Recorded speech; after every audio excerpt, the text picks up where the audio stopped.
जय श्री श्याम दोस्तों, राधे राधे। आज के वीडियो में आप सबके साथ शेयर कर रही हूँ देव उठनी एकादशी में यानी कि देव उठनी 11 के दिन आप बाबा श्याम की पूजा घर पे बैठकर कैसे कर सकते हैं। यदि आप नहीं जा पा रहे हैं तो आपको किस प्रकार से पूजन जो है वो करके बाबा का जो आशीर्वाद है वो प्राप्त कर लेना है। बिल्कुल सरल नियम, बिल्कुल सरल विधि जो है वो मैं बताने वाली हूँ इस वीडियो में। और यदि आप देव उठनी एकादशी वाले दिन खाटू श्याम नहीं जा पा रहे हैं तो घर पे भी बैठ के आप भगवान का पूजन अर्चन, बाबा का जो पूजन है वो कर सकते हैं और बाबा को याद कर सकते हैं। कुछ लोगों का ऐसा मानना है कि 11 वाले दिन बाबा का जन्मोत्सव मनाया जाता है, लेकिन जितना मैंने पढ़ा है मुझे ऐसा कहीं नहीं मिला है, तो मैं आपको गलत जानकारी नहीं दे सकती कि बाबा श्याम का जन्मदिन है देव उठनी एकादशी के दिन। मैं ऐसा नहीं बोलूंगी क्योंकि जितना मैंने पढ़ा है, जो भी मैंने जहां तक मैंने जानकारी प्राप्त की है वहां पर मैंने कहीं नहीं पढ़ा है कि देव उठनी एकादशी के दिन बाबा श्याम का जन्मदिन होता है। हाँ, ये जरूर कह सकती हूँ कि बाबा का उत्सव मनाया जाता है देव उठनी एकादशी के दिन, क्योंकि जो 11 होती है वो बाबा को अति प्रिय होती है और साल में सबसे बड़ी 11 जो है वो अभी देव उठनी एकादशी जो है वो मनाई जाएगी। यानी देव उठनी एकादशी या देव उठनी 11 जो है वो साल की सबसे बड़ी एकादशी है, इसलिए इस रूप में बाबा का जो भव्य एक तरीके से उत्सव है वो मनाया जाता है।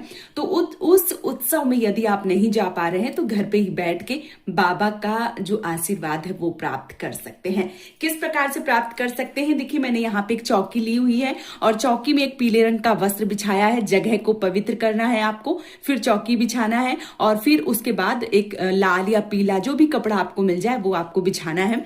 और उसके बाद अगर आपके पास भगवान का जो खाटू श्याम बाबा है उनका विग्रह है, उनका चित्र है तो आप वो भी रख सकते हैं।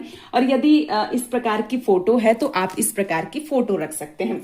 मेरे पास इस प्रकार की बाबा की फोटो है तो मैं यहाँ पे फोटो रख रही हूँ। यदि आपके पास बाबा का जो शीश है वो विराजमान आपने किया है तो आपको पंचामृत स्नान करवाना होगा। और यदि आपने इस प्रकार की फोटो ली है तो फिर आप भाव से स्नान जो है वो करवा सकते हैं।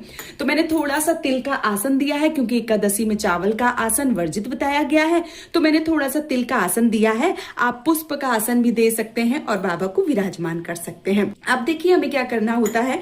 अब हम एक दीपक जो है वो जलाएंगे। तो दीपक जो है वो हमें किस प्रकार से जलाना होता है, चलिए वो भी मैं आप सबको दिखा देती हूँ।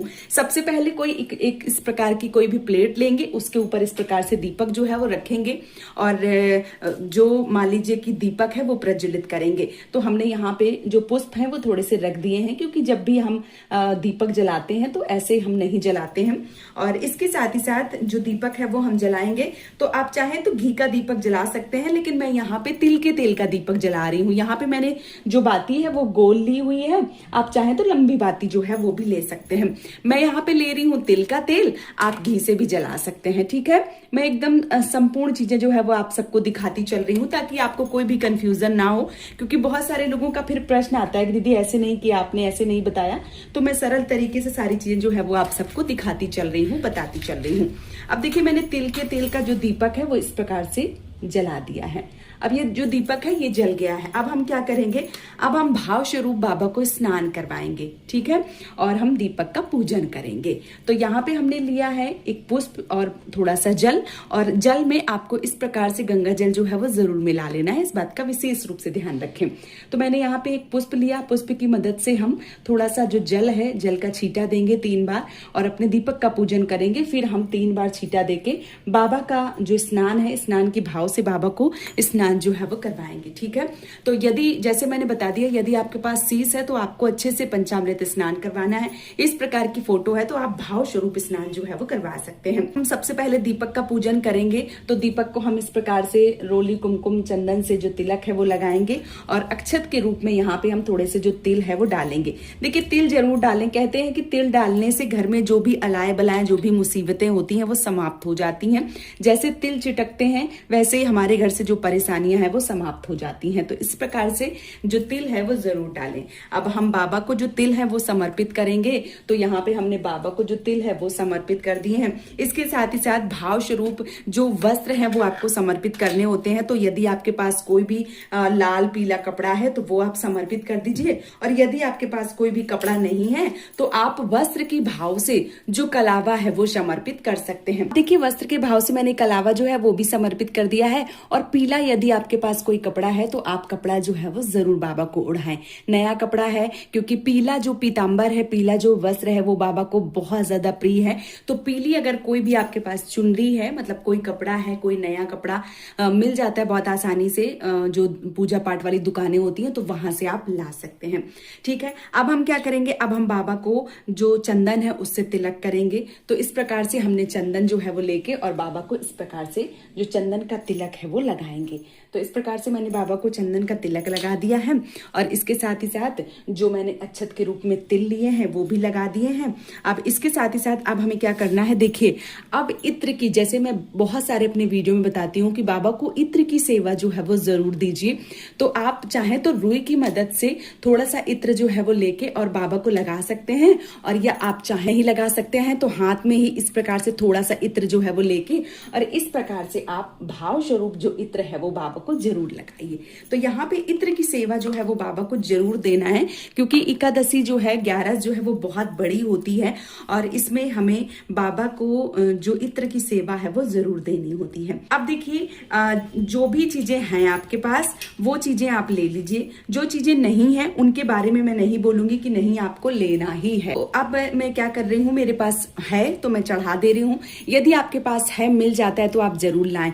1 पान का पत्ता, उसमें 2 आपको बतासा रखना है और 2 लौंग और 2 इलायची रखना है। ठीक है, इस प्रकार से रख के और आप क्या करें कि जो पुष्प है वो रखें।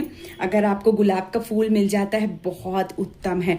इसके साथ ही साथ कुछ दक्षिणा जो है वो रख के, और ये जो है ये एकादशी वाले दिन बाबा को जरूर समर्पित करें, और अपनी कामना के साथ जो भी आपकी इच्छा है, जो भी आप बाबा से चाहते हैं, ये आप जरूर समर्पित करें, क्योंकि बाबा बहुत ज्यादा आपकी जो मनोकामना है वो बहुत जल्दी पूरा करते हैं और बहुत ही मन से आपकी बात सुनते हैं। तो जो भी आप बाबा से बोलेंगे वो बाबा आपका काम जो है वो पूरा जरूर करेंगे।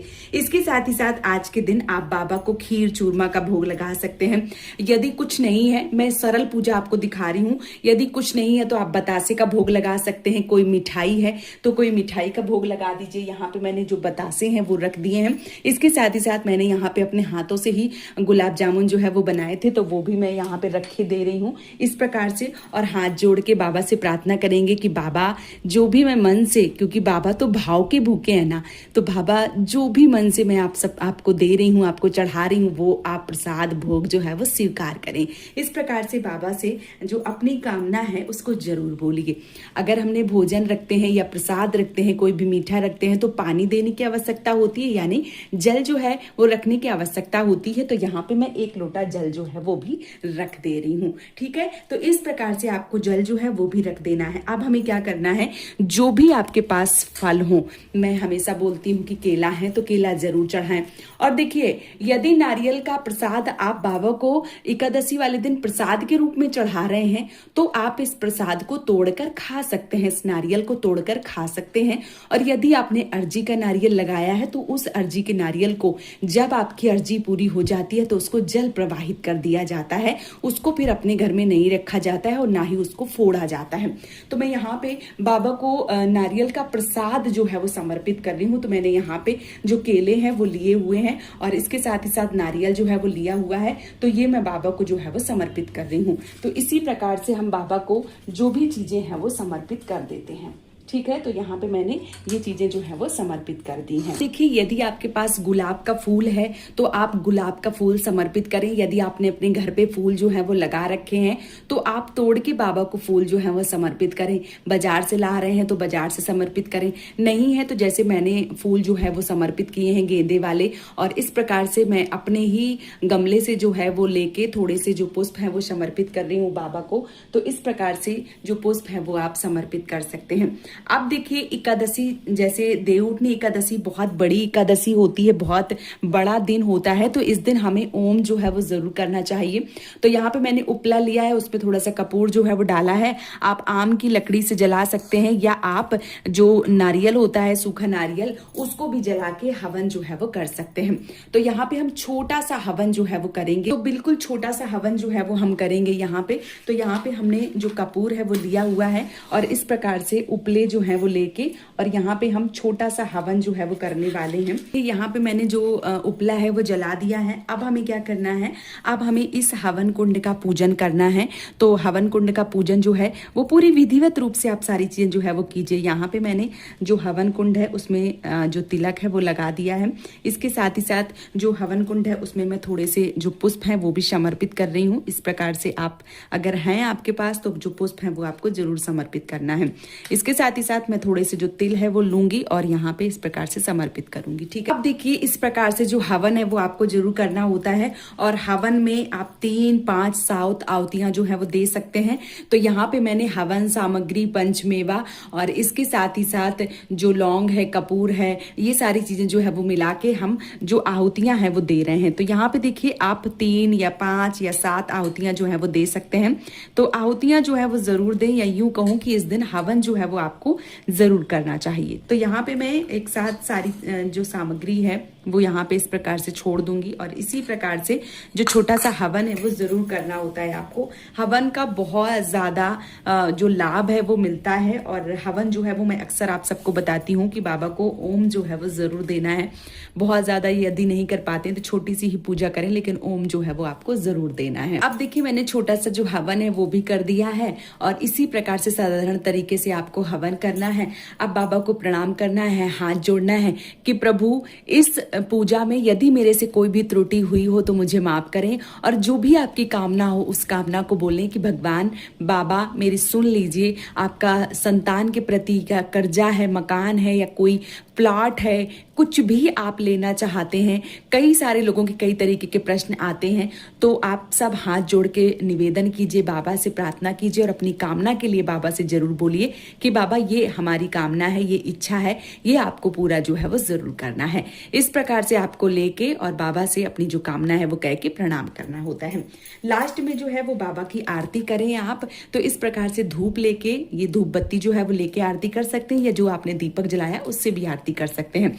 इस प्रकार से हम बाबा की आरती जो है वो करेंगे और जो आरती है वो करके और हम अपनी पूजा को विराम देंगे। ठीक है, तो जो बाबा है वो बहुत सुंदर लग रहे हैं, तो बाबा की नजर न लग जाए इसलिए हम बाबा की जो नजर है वो जरूर उतारेंगे। और इसके साथ ही साथ अब हम हाथ में थोड़ा सा जो जल है वो लेंगे और अपनी पूजा को जो मान लीजिए आचमन है वो जरूर करवाएं। तो हाथ में थोड़ा सा जल लेके इस प्रकार से पूरी पूजा को जो है वो 3 बार उतार के और जल जो है वो छोड़ा जाता है।